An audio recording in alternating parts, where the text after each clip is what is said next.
Donc, au sujet des dons spirituels, pour être franc, on est souvent ignorant face aux dons spirituels. Je veux dire, qui d'entre nous peut les énumérer et expliquer ce qu'est chacun des dons spirituels?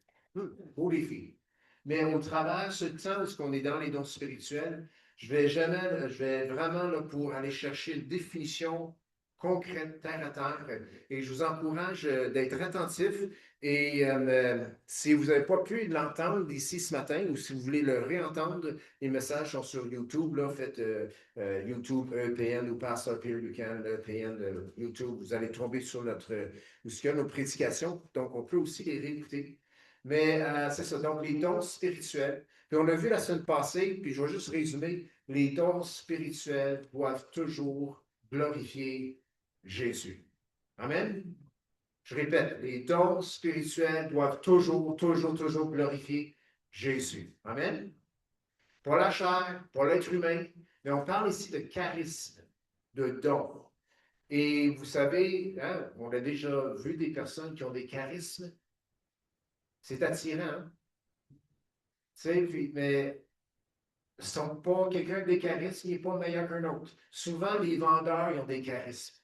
D'ailleurs, les vendeurs qui vendent le plus, ils ont souvent plus de charisme que ceux qui vendent moins. Donc, on peut voir que, bien qu'il y a des bons vendeurs et il y a des mauvais vendeurs, mais on peut voir qu'avec les charismes vient aussi la possibilité de faire du tort, manipuler, vendre un congélateur à un Esquimau. Il y en a-tu besoin? Ben non, qui ouvre la porte, qui se met une boîte d'or, c'est tout ce qu'il y a besoin. On rit, là. Mais avec les charismes vient aussi la possibilité, malheureusement, de faire du tort. Mais Dieu a donné ses dons à l'Église, et pas pour faire du tort, mais pour glorifier Jésus. Donc, on a deux réactions. On peut dire, bien, vu que avec les charismes, ça peut faire du tort, on ne touchera pas ça. Ben, c'est pas ça qui est écrit dans la parole de Dieu. Hein? Amen? Donc, c'est même si, d'ailleurs, si la parole de Dieu en parle, puis on dit non, il ne faut pas toucher tout, parce que c'est trop risqué, puis c'est ça, bien, on est dans l'erreur quand on fait ça. Bon, si on se plonge dans les dons spirituels, puis ça fait toutes sortes de choses, finalement, qui ne glorifient pas Jésus, ça aussi, c'est pas bon. Amen? Donc, il faut être au courant, c'est quoi, et les exercer d'une manière convenable, et ça doit toujours glorifier Jésus. Il y a des dons spirituels vocaux, et ce matin, on va en parler de un.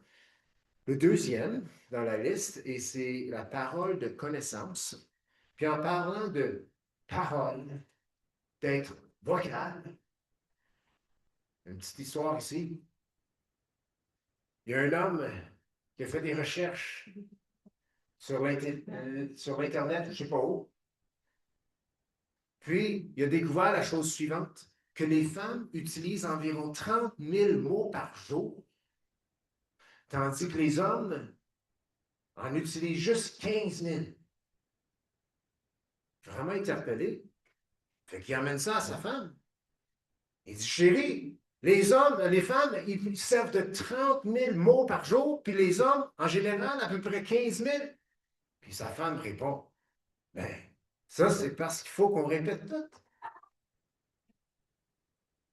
Puis le monsieur répond, hein, c'est quoi que tu dis? Puis elle a dit, exactement.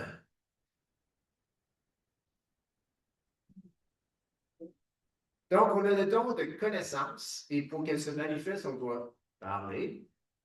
OK? C'est des paroles. Puis on peut dire, ah, les paroles, c'est. Hein? Ben, les paroles, c'est juste superficiel. Non, non, non. C'est pas toute parole qui est superficielle.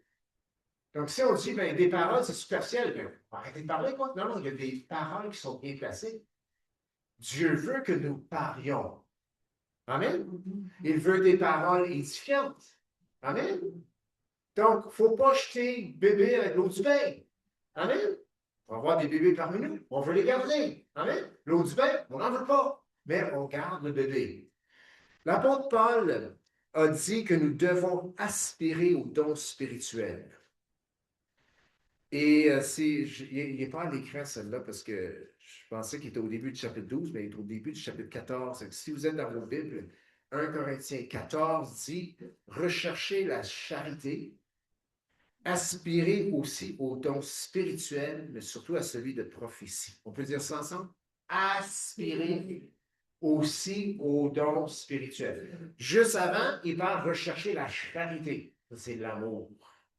Et je ne sais pas si vous avez remarqué, chapitre 12, qui parle des dons spirituels, chapitre 13, parle de l'amour, la charité, chapitre 14, eh bien, parle encore de dons. Maintenant, tout ça, ça parle du corps, l'Église, le corps local, l'assemblée locale. Quand que nous entendons aspirer aux dons spirituels, ce n'est pas juste à un individu que l'apôtre Paul a parlé. Il parlait aussi à un corps. Et moi, je crois que si en tant que corps, en tant que famille de Dieu, en tant que plusieurs membres, si ensemble, on n'aspire pas à cela, on n'en verra pas vraiment la manifestation. Et souvent, on a vu ça, un individu, deux individus, c'est particulier, ils aspirent à manifester leur spirit, puis c'est merveilleux, mais ici, l'apôtre Paul, quand il en parle, il s'adresse à un corps. Et c'est bon ça, parce que ça garde la manifestation des dons spirituels à leur place aussi. Maintenant, ça ne veut pas dire que je ne peux pas exercer un don spirituel à mon travail. Ça ne veut pas dire que je ne peux pas exercer un don spirituel dans ma famille ou quand je prenais une marche, puis j'avais une parole de connaissance pour quelqu'un que j'ai vu. Non? Mais il faut juste se rappeler qu'en tout temps, on fait partie d'un corps. Et quand Paul a dit d'aspirer au don spirituel, il s'adressait à un groupe, à un corps local qui avait de la difficulté et où il y avait beaucoup d'exagération aussi. Mais il s'adressait à un corps. Donc, quand on dit nous aspirons, ou quand il dit aspirer au don spirituel, rappelons-nous qu'il le dit comme un groupe qui est rassemblé ici aujourd'hui. La lettre, là, ce n'était pas juste pour une personne, c'était pour plusieurs groupes de personnes, parce qu'ils se partageaient les lettres. Hein? Ils se promenaient les yeux en bleu, puis ils les lisaient. Et tous ces gens-là, Paul a dit aspirer au don spirituel. Donc, si la parole de Dieu dit aspirer au don spirituel, eh bien, on peut comprendre que ce n'est pas marqué d'enterrer les dons spirituels, ou d'ignorer les dons spirituels, ou de ne pas en tenir compte des dons spirituels, ou méfiez-vous des dons spirituels. Non, c'est marqué aspirer. On pourrait aller long dans ce mot-là. On n'ira pas long là, on n'ira pas là, mais aspirer, hein?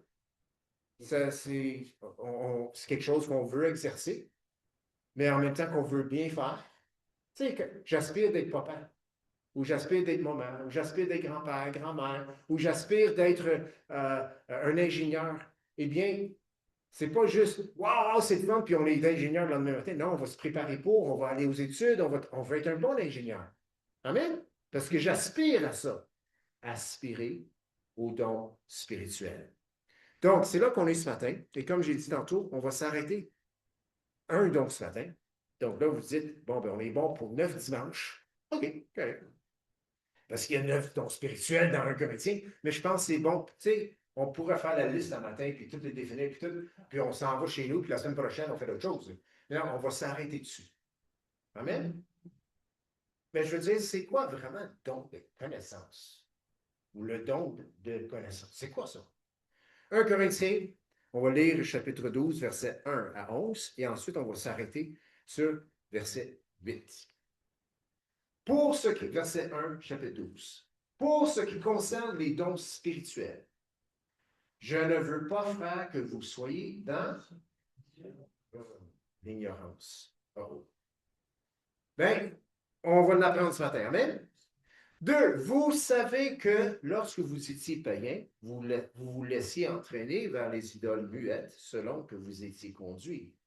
C'est pourquoi je vous déclare que nul s'épargne par l'Esprit de Dieu ne dit Jésus est anathème, et que nul ne peut dire Jésus est le Seigneur, si ce n'est par le Saint-Esprit.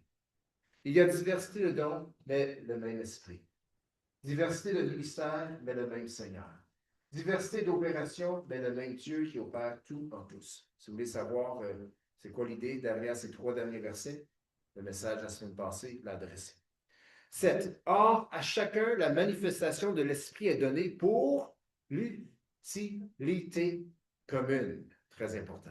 En effet, à l'un est donné par l'Esprit une parole de sagesse, à un autre une parole de connaissance, selon le même Esprit, à un autre la foi par le même Esprit, à un autre le don des guérisons par le même Esprit, à un autre le don d'opérer des miracles, à un autre la prophétie, à un autre le discernement des esprits, à un autre la diversité des langues, à un autre l'interprétation des langues. Un seul et même Esprit opère toutes ces choses, les distribuant à chacun en particulier comme il veut. Oh. Les distribuant à chacun en particulier comme il veut, comme le Saint-Esprit veut. Amen. Déjà, on vient d'apprendre quelque chose sur les dons spirituels. C'est pas nous. Il les distribue comme il veut. Quand on distribue quelque chose, ça se peut qu'on distribue les choses d'une manière d'une journée. Ça se peut que c'est distribué de d'autres manières le surlendemain. Il les distribue comme il veut. Nous ne possédons pas un don spirituel. Les talents, Dieu nous a donné des talents. Bon mécanicien, bon enseignant. Ça, on l'a. Il nous l'a donné. On est appelé à développer ces choses-là, puis Dieu va se glorifier dans ces choses. Mais les dons spirituels, il les distribue à qui il veut, quand il veut, comme il veut. Amen. Donc, personne ne peut s'appuyer sur l'exercice de dons spirituels. Si quelqu'un peut s'appuyer sur supposément l'exercice de tel don spirituel que Dieu lui a donné, je vais vous dire tout de suite, fais attention. On s'en va où, là? OK? Non, non, il les distribue comme il veut, quand il veut. S'il veut, c'est bien marqué, il les distribue à chacun en particulier comme il veut. Verset 8. C'est là qu'on s'arrête ce matin. Parole de connaissance. En effet, à l'un est donné par l'Esprit une parole de sagesse, à un autre une parole de connaissance. Connaissance, sagesse. Il me semble que ça se ressemble pas mal. Mais ce n'est pas la même chose. On s'arrête sur la parole de connaissance ce matin parce que ça va nous aider à comprendre mieux la semaine prochaine la parole de sagesse. Okay? C'est pour ça qu'on s'en va au deuxième ce matin, pour commencer. OK. La parole de connaissance. C'est bien indiqué la parole de connaissance. On peut répéter ça? La parole de connaissance. Ce n'est pas écrit le don de la connaissance. Pas la même chose. Ah, j'ai le don de connaissance. Non. Il y a un don spirituel qui s'appelle la parole de connaissance. Ce n'est pas le don de la connaissance. Vous avez un crayon? Si vous en avez un, je vois qu'il y en a, il y a des...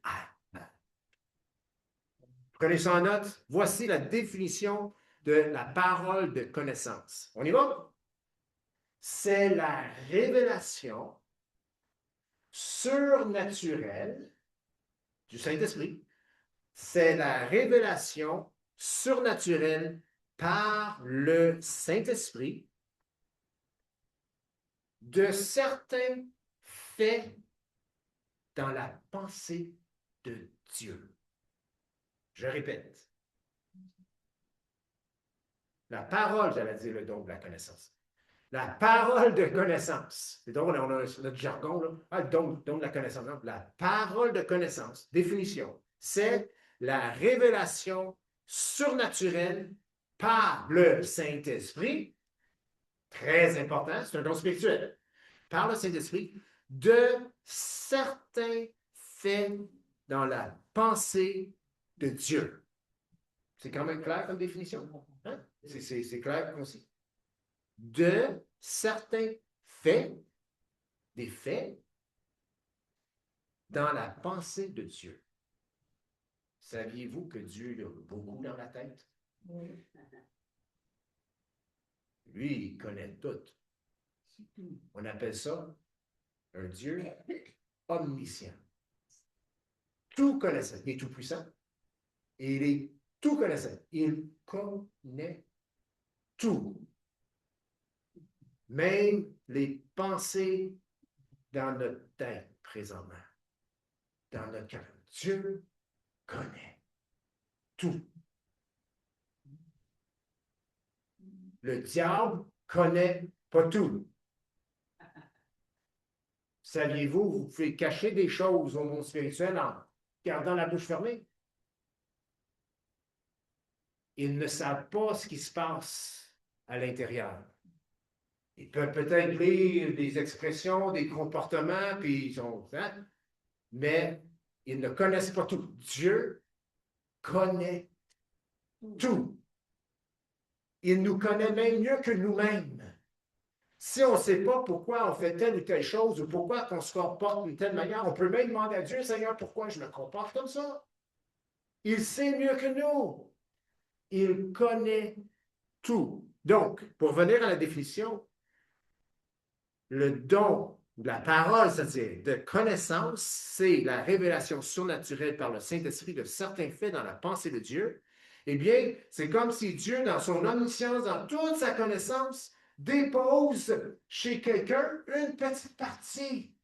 Ça peut être un mot, deux mots, de quelque chose que lui sait, mais il dépose dans le cœur d'un enfant de Dieu, et c'est toujours pour faire du bien à quelqu'un, pour édifier quelqu'un. C'est pour quelqu'un. Vous allez découvrir dans les dons, des dons spirituels, le but, c'est toujours d'acheminer un message. Et quand le message est à sa destination, c'est toujours gloire à Dieu. Jésus se glorifie tout le temps. Si on exerce des dons spirituels et il n'y a pas de message qui est communiqué, c'est juste la chair. Non, non, ça se rend. Quelque chose se rend. Une guérison qui s'accomplit.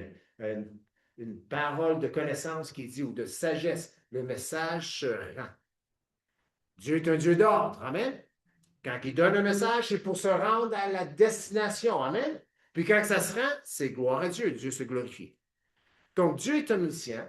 Il connaît tout. Puis la définition de la parole de sagesse, c'est la révélation surnaturelle par le Saint-Esprit de certains faits dans la pensée de Dieu. Et il faut comprendre que Dieu ne révèle pas tout ou toute sa pensée ou toute sa connaissance. On craquerait. Je ne serais pas capable. Humainement, on ne pourrait pas le prendre. Mais il donne une parole, ou si on préfère, une toute petite partie de sa connaissance à un moment opportun. Et s'il le donne, c'est pour un but. Puis c'est pas pour te flatter dans le sens du poil. C'est pas pour te faire du bien. Non, habituellement, c'est pour servir le corps. Ou un frère ou une sœur qui a besoin d'entendre quelque chose. Une parole, c'est une petite partie d'une phrase. C'est bien écrit, la parole de connaissance. La parole de connaissance. J'en ai par le passé reçu des paroles de connaissance. C'est jamais trop long. Mais je sais que je sais. C'est une information. Et c'est supposé m'emmener à une action, en général, envers quelqu'un dans mon entourage. C'est une parole, une petite partie d'une phrase. Donc, une parole de connaissance, c'est une petite partie de l'entière connaissance, l'entier conseil de Dieu.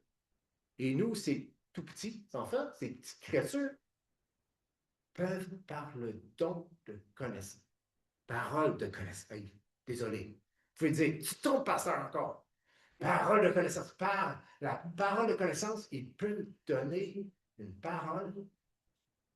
Puis quand je l'amène là où ça doit être amené, c'est comme, wow, merci. Et la personne dit toujours, ou en tout cas dans son cœur, hey, donne gloire à Dieu. Amen. Donc, Dieu ne révèle pas toute sa connaissance, mais se révèle par des paroles de connaissance, par la parole de connaissance. Bon. La parole de connaissance, ce qu'elle n'est pas. On m'entend? Là, je vais vous dire ce qu'elle n'est pas. OK? Vous savez ce que je vais faire?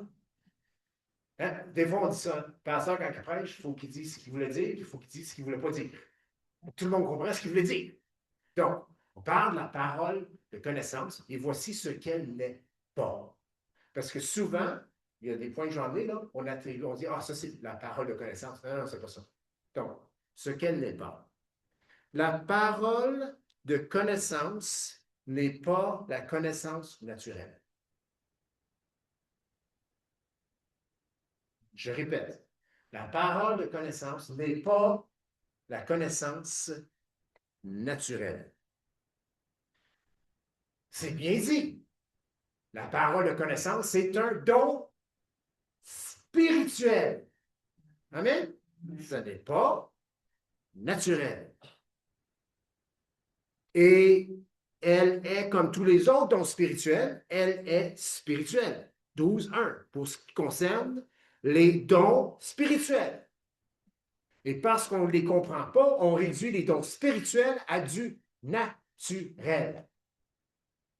La parole de connaissance n'est pas de la connaissance naturelle. C'est-à-dire, si tu reçois une parole de connaissance, tu l'as reçu, ça a été déposé dans ton esprit ou dans ton cœur, si tu veux, ou dans ta pensée, et cela ne vient pas parce que toi, tu as fait des recherches ou dans le domaine naturel, tu as été chercher des connaissances. Ça ne vient pas de là, c'est une révélation.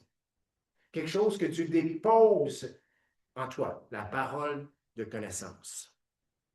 Lorsqu'on réduit ce qui est spirituel à un niveau naturel, cela enlève toute notion d'intervention divine et on peut quasiment dire que Dieu est mort.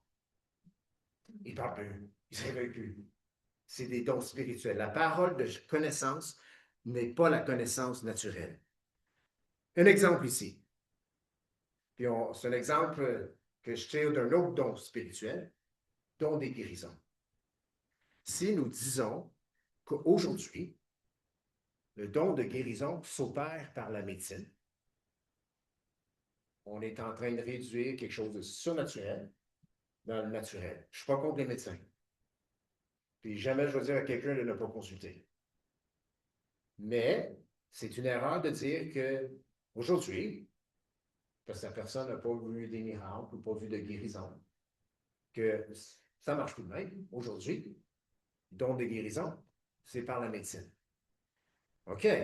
Là, on est en train de réduire quelque chose qui est spirituel, un don spirituel à quelque chose dans le domaine naturel, à un niveau de quelque chose qui est limité à la recherche médicale, scientifique, connaissance naturelle. OK? C'est pas ça le don de guérison. Le don de guérison, c'est que quand le don de guérison est en opération, les gens sont guéris et le médecin ne comprend pas.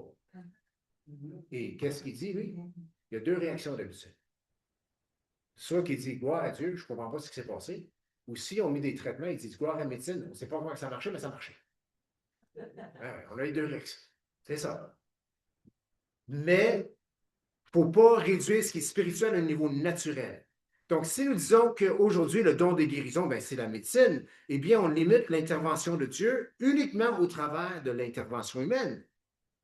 Mais une guérison, c'est quelque chose de surnaturel. Dire que le don de guérison s'opère au travers de la médecine, eh bien, si on dit ça, il faut aussi dire que Dieu a donné le don de guérison à ceux qui ne croient pas en son nom. Ça n'a aucun sens.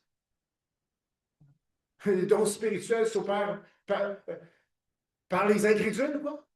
Ah non, juste les médecins chrétiens. Mais non, regarde, il n'y a pas de différence. Médecin chrétien et pas chrétien, s'il applique les mêmes méthodes, il va avoir les mêmes résultats. Là. Ou peut-être qu'il y en a un qui est plus intelligent que l'autre, ou peut-être qu'il y a plus de ressources naturelles qu'un autre, donc il y a plus de réussite, parce qu'il y a des médecins qui réussissent mieux que d'autres, hein, comme n'importe quel domaine. Mais le don de guérison, ce n'est pas la médecine. Le don de guérison, c'est que Dieu opère des guérisons. Puis oui, j'aimerais ça en voir plus. Et non, je ne comprends pas pourquoi on n'en voit pas tout. OK, mais on en voit quand même. Amen? Dieu guérit, Dieu bénit. Amen? Donc, les dons spirituels sont donnés à l'Église, elles sont données aux chrétiens, elles s'opèrent par le Saint-Esprit. Nous rendons grâce à Dieu pour la médecine, on rend grâce à Dieu pour l'avancement du monde médical et on a droit d'en bénéficier, mais ce n'est pas la manifestation du don de guérison. Amen? Amen. Donc, Ce qu'elle n'est pas, on revient à la parole de connaissance. Ce qu'elle n'est pas, elle n'est pas le fruit d'une connaissance naturelle. La parole de connaissance, ça ne provient pas de la connaissance humaine, ce n'est pas la science, ça ne provient pas des recherches, c'est un don spirituel, c'est quelque chose que Dieu révèle à la personne. Amen? OK. Deuxième chose, ce qu'elle n'est pas. Donc, elle n'est pas de la connaissance naturelle. La parole de connaissance, là, je vais peut-être péter des ballons, non? Ce n'est pas une connaissance profonde de la Bible. Je suis très sérieux. Le don ou la parole de connaissance n'est pas une étude ou une connaissance profonde de la parole de Dieu. Je ne suis pas en train de dire pas d'étudier la parole de Dieu. Je ne suis pas en train de dire que la parole de Dieu, c'est quelque chose de secondaire. Non, non, non, non. OK? La parole de Dieu, c'est la parole de Dieu et le Saint-Esprit s'enligne toujours avec la parole de Dieu. Et la parole de Dieu parle du don ou de la parole de connaissance. Mais la parole de connaissance, ce n'est pas une connaissance approfondie de la parole de Dieu. Ah oui, cette personne va connaître beaucoup des choses de Dieu, va connaître beaucoup la parole de Dieu, va pouvoir instruire d'autres dans la parole de Dieu, mais cela n'est pas la parole de connaissance. Il est vrai que Dieu nous aide à comprendre la parole de Dieu, et quiconque cherche à la comprendre, le Saint-Esprit va l'aider à mieux comprendre la parole de Dieu, mais ce n'est pas cela, la parole de connaissance. Il est vrai que Dieu nous révèle des choses au sujet de sa parole, comment mieux marcher dans la vie chrétienne, comment Dieu a intervenu dans l'histoire ou veut intervenir dans nos vies. Il nous enseigne même au sujet des dons spirituels, mais la connaissance de la parole de Dieu n'est pas la parole de sagesse. Parce que si l'étude de la parole de Dieu serait la parole de sagesse, eh bien, pourquoi Paul aurait-il dit à Timothée, tournez pas, mais c'est peut-être à l'écran, 2 Timothée 2,15, mais je pense pas que je pense même pas que je vous l'ai donné. Mais Paul dit à Timothée d'étudier la parole de Dieu. Pourquoi que dit étudier la parole de Dieu si la parole de connaissance était une connaissance de la parole de Dieu? Mais il aurait dit, ben, Timothée, tu as la parole de connaissance. Non, il a dit étudie, sois un étudiant de la parole. Exerce droitement, enseigne droitement la parole. Ben, si Paul a dit ça, puis ça même Paul a parlé au sujet des dons spirituels, eh bien, c'est parce qu'il y a une différence entre la parole de sagesse et une étude approfondie de la parole de Dieu. Amen? Tout le monde, sans exception, est appelé à connaître davantage et de plus en plus la parole de Dieu. Amen? Ce n'est pas tout le monde qui va exercer la parole de sagesse. Parce que la parole de Dieu dit que l'Esprit donne à qui il veut, quand il veut, en distribuant à chacun comme il veut. Amen? Mais il a dit à tout le monde de connaître la parole. Amen? Donc, la parole de connaissance n'est pas une connaissance profonde de la parole de Dieu. Je vais être franc avec vous. Même quelqu'un qui ne connaît pas grand-chose de la parole de Dieu, mais il a donné sa vie à Jésus, il est rempli du Saint-Esprit, peut avoir une parole de connaissance. Puis il ne connaît même pas Jean 3,16. Il a peut-être vécu, mais il ne connaît même pas. Mais il y a une parole de connaissance. C'est parce que le Saint-Esprit a jugé, il donne à lui. Des fois, ça humilie les plus vieux. Moi, je connais la parole de Dieu comme ça. La parole de connaissance. Puis ça se peut même que celui qui dit, moi, je connais la parole de Dieu, c'est pas ça. Mais tu ne connais pas la parole de Dieu. Tu ne connais pas c'est quoi la parole de connaissance, puis tu dis, tu connais la parole de Dieu. Ça n'a pas de sens. C'est drôle, hein? C'est drôle, l'être humain, hein? Puis, j'aime beaucoup les gens qui étudient profondément la parole de Dieu. Mais ce que je vous dis, et ce que je vous encourage à faire, c'est de l'étudier au complet. Ça inclut les dons spirituels. Mais malheureusement, on dirait que ce n'est pas naturel que ça aille ensemble. Ça. On étudie, on connaît de plus en plus, mais on est trop dans notre tête. Puis là, on met de côté tout ce qui est surnaturel ou spirituel. Mais la parole de Dieu, elle a tout. Étudie-la au complet. Prends quelques jours, quelques semaines, Un an pour étudier la parole de sagesse. Non? Écoute, on entend, on fait des études sur les 10 commandements ou sur la Genèse, la création. On a-tu déchiffré celle-là, puis on a-tu cherché celle-là? Mais dans la même Bible, il y a les dons spirituels. Amen? Bien qu'on l'étudie au complet. Puis les dons spirituels, c'est vraiment là, oui, c'est spirituel, mais ça tombe dans le pratique, là, dans le quotidien, dans le train-train des choses. Puis c'est vraiment surnaturel. Donc, la parole de connaissance n'est pas de la connaissance provenant non plus, ça aussi, je vais peut-être vous choquer, ça ne provient pas non plus d'une communion, d'une relation intime avec le Seigneur. Oh, qu'est-ce que tu dis là? On est posé d'avoir une relation intime avec le Seigneur. Ben oui, il n'a pas dit qu'il fallait pas. Non, le Seigneur veut ça. Mais saviez-vous qu'il y a des hommes, des femmes dans la parole de Dieu qui étaient très intimes avec Dieu et qui n'ont jamais eu de parole de connaissance? Un exemple, vous connaissez Samuel dans l'Ancien Testament? Et en passant, il y a des dons spirituels à l'œuvre dans l'Ancien Testament. Vous saviez ça? C'est parce que le Saint-Esprit a toujours existé. Il n'est pas venu en existence. Le Saint-Esprit n'est pas né dans Actes chapitre 2. Il était là avant, à la création, avant la création. Il était là. Samuel, où est-ce qu'il dort, oui? Là quelqu'un peut dire, là, pasteur, tu te contredis. Parce que Samuel dormait dans le lieu saint, à côté de l'arche, qui dans le temps, c'était le symbole, c'est là que Dieu se manifestait.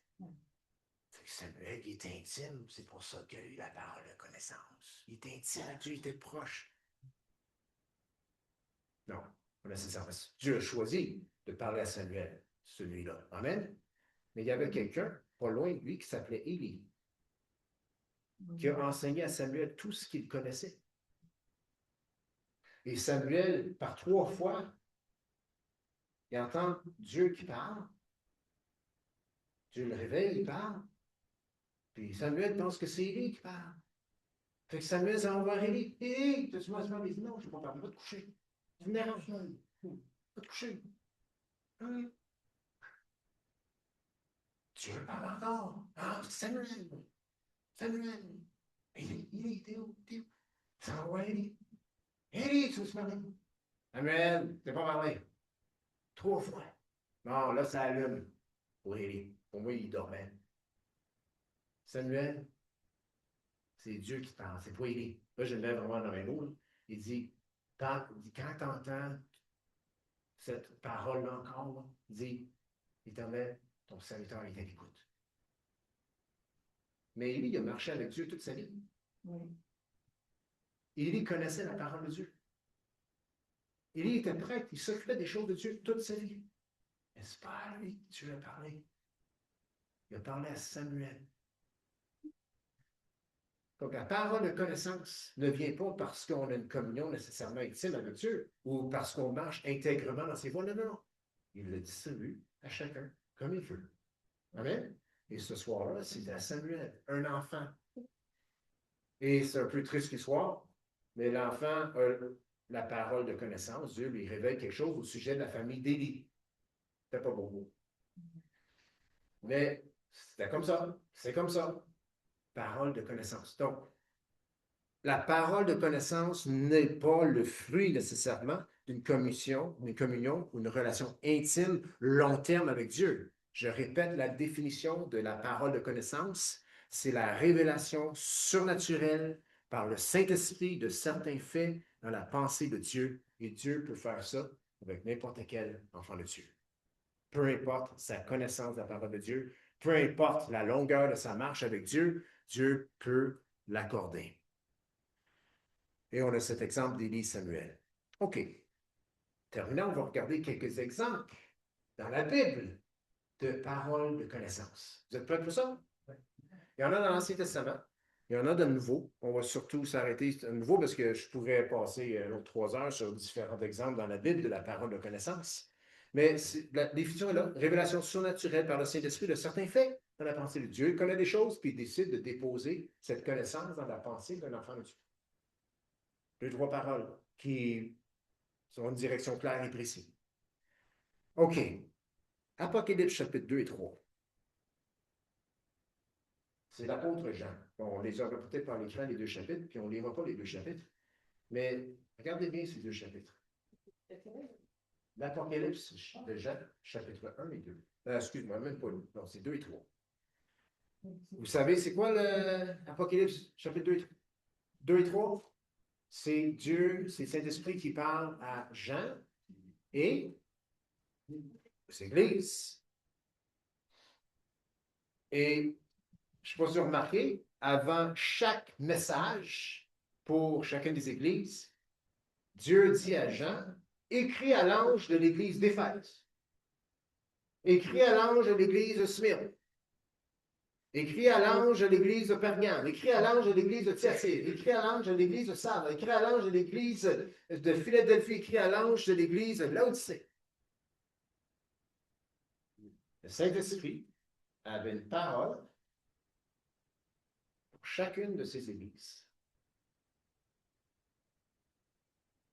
Et c'était clair, c'était spécifique pour chacune de ces 7 églises. Juste pour faire la distinction maintenant. La parole de connaissance n'est pas, bien que c'est connaissance qui vient de la pensée de Dieu, ce n'est pas équivalent à la parole de Dieu. Amen? Là, je vais vous mélanger bien correct. Apocalypse 2 et 3, c'est-tu la parole de Dieu? Oui? Mais non, pasteur, tu viens de dire que c'est des paroles de connaissance, de l'argent pour les églises à l'époque. Oui, c'est vrai. Mais ces paroles de connaissance révélées à Jean ont été incluses dans la parole de Dieu. Donc, pour celles-là, sont paroles de Dieu. Mais si tu reçois une parole de connaissance, enfle-toi pas la tête, là. Tu n'es pas en train d'écrire ou rallonger les Écritures. Non, non, pas la même chose. Ici, cependant, Jean a reçu, parce que Jean il a reçu de l'information vraie de l'état spirituel de cette Église. Puis écrit à l'ange. Il y en a qui disent que l'ange, ça doit être le pasteur de l'Église ou peu importe. Mais c'est spécifique pour chacune de ces églises. Maintenant, c'était là, de manière pratique, des paroles de sagesse pour chacune de ces églises, mais qui ont été intégrées dans le canon biblique, dans les Écritures. Donc aussi, ces 7 paroles de connaissance s'adressent aussi à l'état spirituel qu'un chrétien peut avoir aujourd'hui. Amen? Des fois, on est tiède. Ben, il y a la parole de Dieu ici, puis il y a une parole de connaissance. Pour l'Église de Laodicée, il parlait de tiédeur. Hein? Donc, si on prend ces 7 paroles que Jean a reçues, eh bien, ils peuvent aussi s'adresser à nous personnellement, mais ça, on reçoit parce que c'est dans la parole de Dieu. Donc, on voit que la parole de sagesse, ce n'est pas équivalent à la parole de Dieu, mais il y a des paroles de sagesse qui ont été incluses dans la parole de Dieu. Mais les paroles de sagesse que nous, on va recevoir par le Saint-Esprit, non, ils ne seront pas inclus dans la parole de Dieu. Amen? Puis quand ils ont atteint leur but, on passe à d'autres choses. Amen? Et oui, ça peut amener un beau témoignage de comment Dieu a intervenu dans la vie d'une personne. Mais Dieu a révélé, a déposé dans la pensée de Jean ici des révélations surnaturelles par le Saint-Esprit de certains faits relatifs à ces 7 églises et possiblement aussi des faits relatifs à nos vies personnelles et possiblement aussi des faits relatifs à des périodes historiques de l'Église. Mais néanmoins, ça a été révélé quand même par la parole de connaissance par le Saint-Esprit. Donc, dans cet exemple, on voit que la parole de connaissance est venue au travers d'une vision, parce que Jean a eu une vision. Et il y a eu 7 paroles de connaissance, 7 révélations surnaturelles par le Saint-Esprit, parce que Jean, c'était impossible, Jean, qui est prisonnier sur l'île de Patmos, qu'il soit au courant de ce qui se passe dans le cœur de ces 7 églises. Impossible. Mais Dieu le savait. Et par la parole de connaissance, il l'a révélé à Jean pour que Jean crie à l'église de Sardes, crie à l'église de Philadelphie, à Laodicée, ainsi de suite. C'est pas pour garder pour lui, c'est pour écrire pour envoyer un message, pour les réveiller, pour les brasser, pour les encourager, pour les emmener à la repentance, quoi. Dépendant de la parole qui avait été donnée. Et aujourd'hui, ben, on parle de la région de l'Asie. C'était 7 églises dans la région de l'Asie.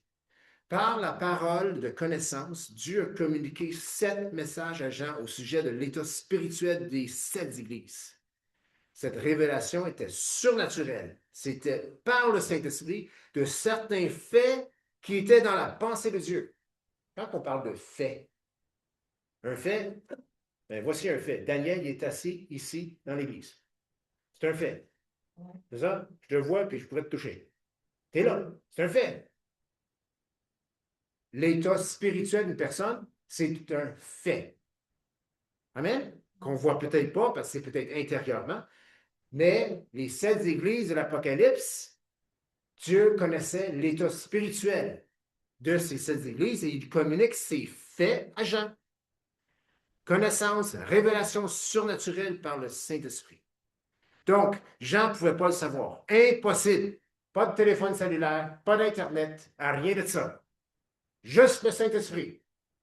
Amen? Mais vous savez ça, le Saint-Esprit, il était pas. Attends. Il communiquait des messages sans téléphone, sans les écrits. Il communique comme ça. Même, il est plus hâte que ça. Il a téléporté des gens. Hey, c'est Star Wars, quoi. Ben oui, Philippe. Non, c'est pas ça qu'il a fait avec Philippe. Dans le livre des Actes. Avec l'eunuque. Éthiopien, c'est ça? C'est un eunuque, je suis pas sûr. Oui, il lisait les Écritures dans Isaïe. Puis Dieu a donné la force à Philippe de courir aussi vite que le char. Puis il entend d'aller. Wow, arrête des chars, le char. Faut expliquer c'est quoi ça. Puis il embarque, puis il explique. De l'eau, on se fait baptiser. Pouf, disparaît. Quelque chose, hein? Mais il n'y a rien qui est impossible à Dieu. Les êtres humains essayent de faire des choses wow, mais Dieu, il est tellement plus wow. Amen? Donc, Jean ne pouvait pas savoir l'état spirituel, mais Dieu le savait. Et Dieu a pris ses paroles, l'a déposé dans l'esprit, dans le cœur de Jean. Est-ce que ces paroles de Jean, paroles de connaissance de Jean qu'il a reçues, est-ce que c'est une parole de connaissance pour nous? Non. Pas une parole de connaissance pour nous. C'était pour les 7 églises. Mais elles sont paroles de Dieu pour nous. Amen?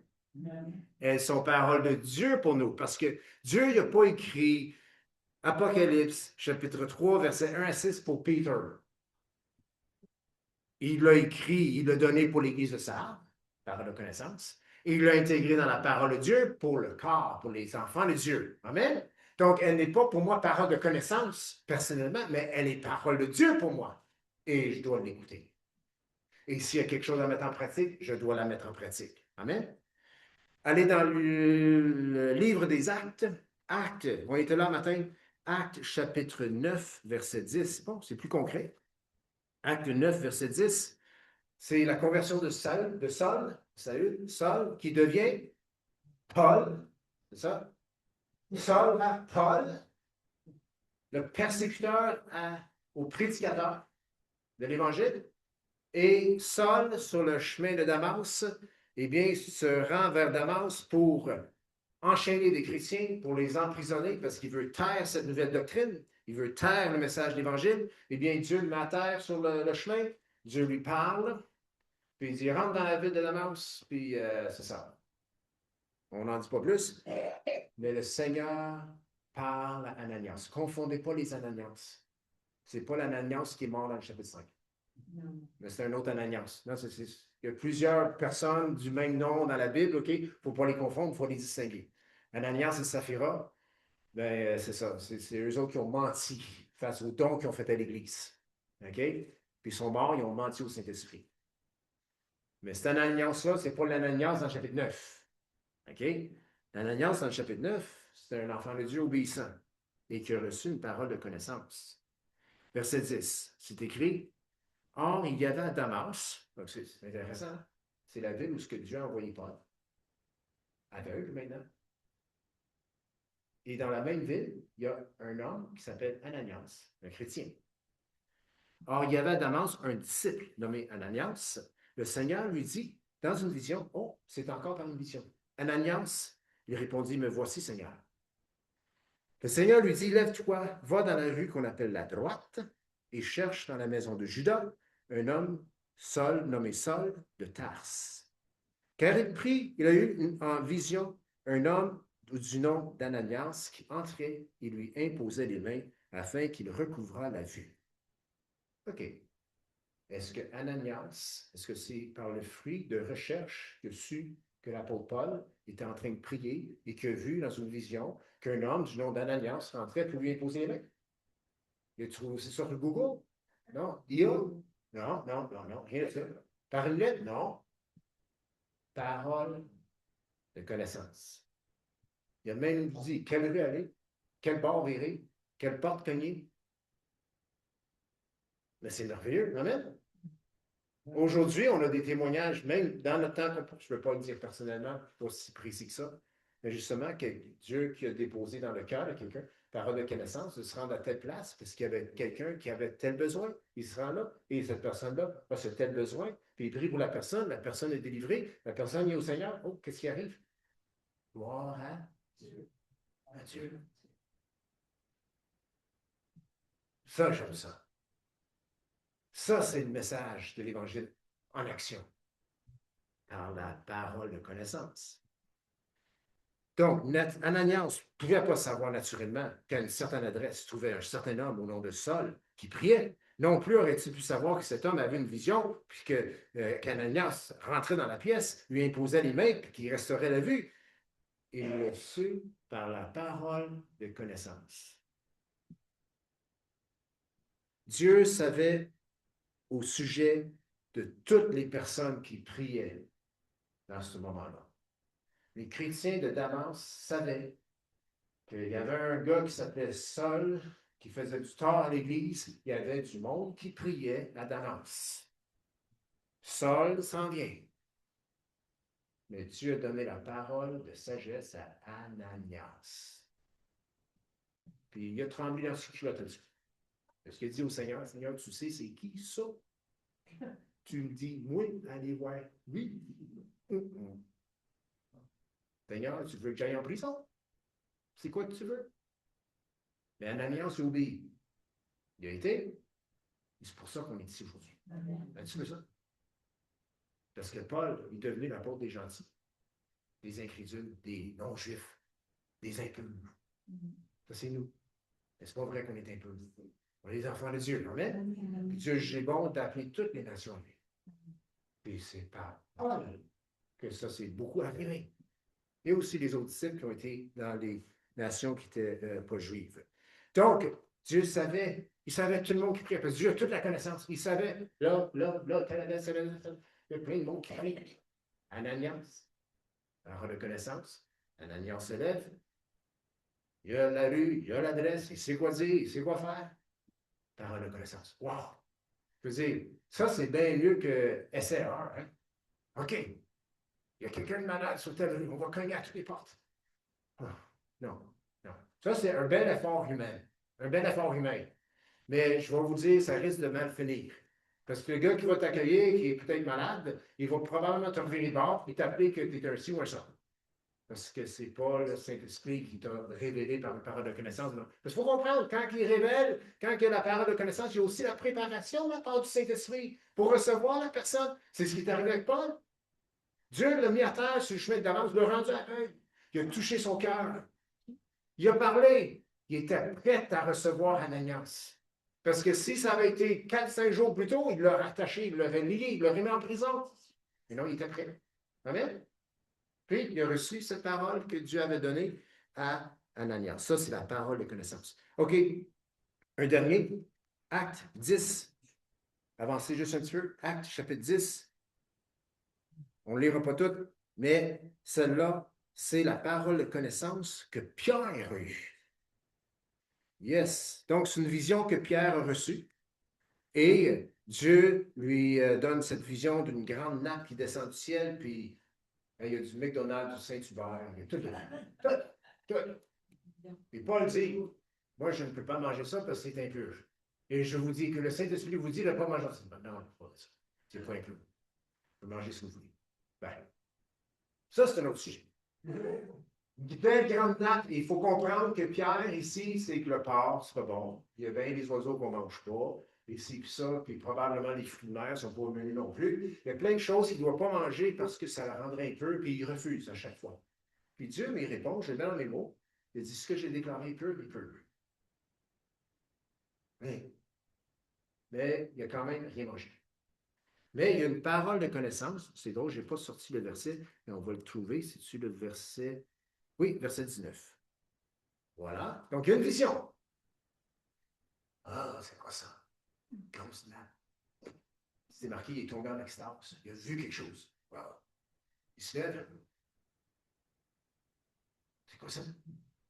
Non, ça ne veut pas dire que je peux manger du bacon. Non, parce que la parole de Dieu dit que je ne peux pas manger du bacon. Car c'est ça qu'il pense. Ben, c'est ça qu'il pense. C'est sa mentalité, là. Il est instruit dans la parole de Dieu, dans la loi, là. OK? Puis, où ce qu'ils sont dans l'histoire, ils n'ont pas encore compris toutes les paroles que Jésus avait dit en Matthieu, Marc, Luc et Jean, là, que c'était pour toutes les nations. Ils n'ont pas compris ça encore. C'est ça. Puis, le Seigneur lui dit, au verset 19, c'est marqué, et comme Pierre était à réfléchir sur la vision, chance que le Seigneur y agit vite, parce qu'il aurait peut-être mis de côté la vision en disant que ça ne vient pas de Dieu. L'Esprit lui dit, voici 3 hommes te demandent. Lève-toi, descends et pars avec eux sans hésiter, car c'est moi qui les ai envoyés. Pierre donc descendit et il dit à ces hommes, voici, je suis celui que vous cherchez. Quel est le motif qui vous amène? Puis là, bon, c'est l'histoire que M. Corneille, un homme craignant Dieu, qui n'est pas juif, mais qui aime le peuple de Dieu, il y a une vision, un ange qui a parlé. Ils ont dit, va chercher Pierre. Il a donné des coordonnées toutes. Je pense qu'on peut comprendre ici que sans la parole de connaissance, Pierre il aurait eu la vision, mais il n'aurait pas été avec ces 3 hommes. Parce qu'il les a regardés, il dit, mais non, si je vais avoir vous autres, je deviens impur. Vous n'êtes pas des Juifs. Vous n'êtes pas de notre sang, de notre race, de la race de Dieu. Il n'aurait pas été, parce qu'il avait eu la parole de connaissance qui disait, au verset 19, hein, c'était bien écrit, l'Esprit a communiqué à Pierre, voici, 3 hommes te demandent, lève-toi, descends et pars avec eux, hein, sans hésiter. Potentiel, beaucoup d'hésitation. Les frères à Jérusalem vont penser quoi de moi? Je ne pourrais plus aller, il y a certaines choses religieuses que je ne pourrais plus faire parce que je m'envoie chez des païens, puis non, sans hésitation. Pierre y va. Et on connaît la fin de l'histoire. Pierre se rend et ils veulent entendre. Il dit, l'ange te dit, écoute cet homme-là. Pierre parle. Pierre, qu'est-ce qu'il fait? Il annonce l'Évangile. Qu'est-ce qui arrive? Pendant qu'il annonce l'Évangile, Saint-Esprit descend sa gang. Puis là, il entend parler en langue, puis il dit, wow, qu'est-ce qui se passe ici? Ils ne sont pas sauvés, eux autres, ils ne sont pas supposés. C'est quoi ça? Fait que Pierre et Jean se mettent au pied du mur. Puis Dieu a fait son œuvre. Il dit, regarde, si Dieu a accordé le Saint-Esprit, le païen, ben, je suis qui, moi, pour leur empêcher d'être baptisés dans l'eau? Baptême d'eau, c'est parce que tu as confessé Jésus-Christ comme Seigneur Sauveur, c'est parce que tu es l'enfant de Dieu, parce que tu es sauvé. Amen. C'est les baptisés qui se font sauver. C'est les baptisés. Non, c'est les sauvés qui se font baptiser. Amen. C'est pas le baptême qui sauve.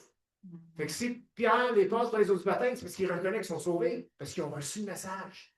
Puis la preuve, cette première fois-là, là, il fallait une preuve pour que ces êtres humains, ces apôtres, aillent dans ce sens-là. Dieu a donné le Saint-Esprit un peu comme il a donné dans Actes chapitre 2, le manifester d'une manière similaire comme Actes chapitre 2, pour que Pierre se réveille et dise, regarde, là, oh boy, je vois un signe très clair que Dieu approuve ces gens parce qu'ils ont reçu le message que j'ai apporté. Fait qu'il baptise dans l'eau. Là, il retourne à Jérusalem. Il s'est fait tapocher un petit peu. Ils sont parlé. Non, il n'était pas d'accord. Les gens de Jérusalem n'étaient pas d'accord. Puis c'est là que Pierre dit, qu'est-ce que vous voulez que je fasse? Ils ont reçu le Saint-Esprit comme nous autres.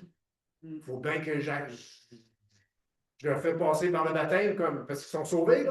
Qu'est-ce que tu veux que je te dise? C'est Dieu qui m'a envoyé là. Puis l'histoire de la nappe, puis de la vision, puis la parole de connaissance. Mais enlève la parole de connaissance, tout un règlement. Pierre a dit jamais de la vie. Cette vision-là, c'est de la pizza d'hier. Je ne sais pas c'est quoi, là. Mais non, non, non. Mais finalement, il a compris la vision, c'est que les animaux-là, c'était toutes les nations. Puis que Dieu a déclaré toutes les nations pures, c'est-à-dire qu'il les accueillait toutes. Fait que Pierre, il faut que tu emmènes le message de l'Évangile chez Corneille. Puis c'est une nation autre que la tienne. Et Pierre l'a fait, et Dieu s'est glorifié. Ah, ah, Dieu s'est glorifié. Les dons spirituels glorifient toujours Dieu ou Jésus. Toujours. Toujours. Donc, en terminant, la parole de connaissance, c'est, je répète la définition, retenez ça, c'est la révélation surnaturelle par le Saint-Esprit de certains faits dans la pensée de Dieu. Point de vue personnel.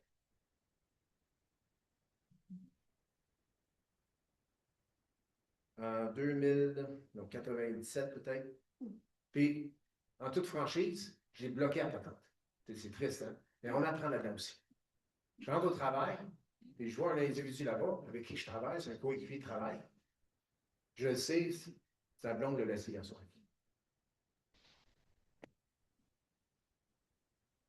Ouais, il n'est pas marié dans le monde, sa blonde le laisse hier soir. Je le sais. Parole de connaissance. Là, je savais quoi faire. Qu'est-ce que je fais avec ça? Qu'est-ce que je fais avec ça? J'ai rien fait. Mais on se parlait par la suite, puis il me dit, ma blonde m'a laissé hier soir. OK? Parole de connaissance, révélation surnaturelle d'un fait dans la pensée de Dieu. Dieu savait que sa blonde l'avait laissé hier soir. Hein? Savais-tu? Dieu le savait-tu? Oui. Puis il l'a déposé dans mon cœur, pour une raison. Dieu, il aurait été glorifié si moi j'avais parlé en premier. Parce que du moment que l'autre parle, là, je dis, ah, ben justement, le Seigneur m'avait dit. Là, il te regarde après, il dit, toi, ta religion, attends, c'est ça qu'il avait dit. Mais si j'avais dit avant, hey, mon ami, juste sache que le Seigneur m'a montré que ta blonde te laissait hier soir. Lui, il sait qu'il n'a pas dit ça à personne. Puis, qu'est-ce qu'il aurait fait? Il a regardé, il dit, c'est qui ton Dieu, toi? C'est vrai ce qu'il dit, là. Mais, tu vois, un petit échec. Je n'ai pas perdu mon salut en passant. OK? Mais non, mais c'est juste triste. Jésus voulait acheminer quelque chose. Puis tu sais quoi? Toutes sortes de réactions. Sa blonde l'a quitté hier soir. Ça, c'est pas de Dieu, parce que Dieu n'est pas d'accord qu'on vienne avec notre blonde. C'est vrai. Hein? Dieu veut le mariage. T'sais. Donc, le jugement, tu sais, le jugement, tu sais, pas correct, là. On aurait pu embarquer aussi. Je parle pas à lui. C'est bon que sa blonde lui a laissé. Non, non, non. Dieu a vu, il a déposé dans mon cœur une parole de connaissance. C'est à moi de la porter. Dieu voulait l'entourer, voulait le consoler, voulait l'amener à lui. C'est juste ça. Un autre tantôt, un appel à l'église. Et puis, il y a une madame qui avance, les deux mains dans les airs, en train de louer le Seigneur, puis tout. Ça a l'air, elle est bien. Elle loue le Seigneur avec sa bouche, puis tout. Puis moi, je dans mon cœur, ça va pas bien. C'est lourd, c'est lourd. Mais elle est bien les airs comme ça. Cette fois-là, je m'en vais la voir, j'ai dit, écoute, je suis un petit peu nouveau là-dedans, mais ça se peut-tu que c'est lourd en dedans? Les bras tombent. Elle dit, ouais, c'est lourd, ça n'a pas l'air. Qu'est-ce qui se passe dans sa vie? Son mari n'était pas correct. Ben, on a pu prier ensemble. Dieu l'a consolé. Dieu voyait sa situation. Des fois, c'est juste ça. Mais ça fait du bien. Je ne sais pas si vous avez remarqué, ça fait du bien quand on sait que Dieu est au courant de notre situation, puis il nous l'a montré par cette façon-là. Il a donné une parole de connaissance à quelqu'un qui me le dit. On le sait dans notre tête que Dieu sait tout au sujet de nous. Hein? On le sait, ça. Ça, c'est dans le mental. J'ai ça parce que j'ai dit la parole de Dieu, que Dieu sait tout sur ma vie. Mais quand Dieu dépose une parole de connaissance chez quelqu'un, puis qu'il vient me le dire au sujet de ma vie, là, c'est comme, wow, Dieu, il me voit. Dieu prend soin de moi. Amen. Et Jésus est glorifié. Les dons spirituels glorifient toujours Jésus. OK, je vais inviter nos musiciens. On va s'élever ensemble. Il a peut-être été un peu long le matin. Ah, il est-tu midi et 4? Tu sais, sur YouTube, ils peuvent faire fast-forward. On revient plus tard. Vous autres, vous êtes là assis. Mais je pense que ça a été profitable pour nous ce matin. Puis je prie vraiment que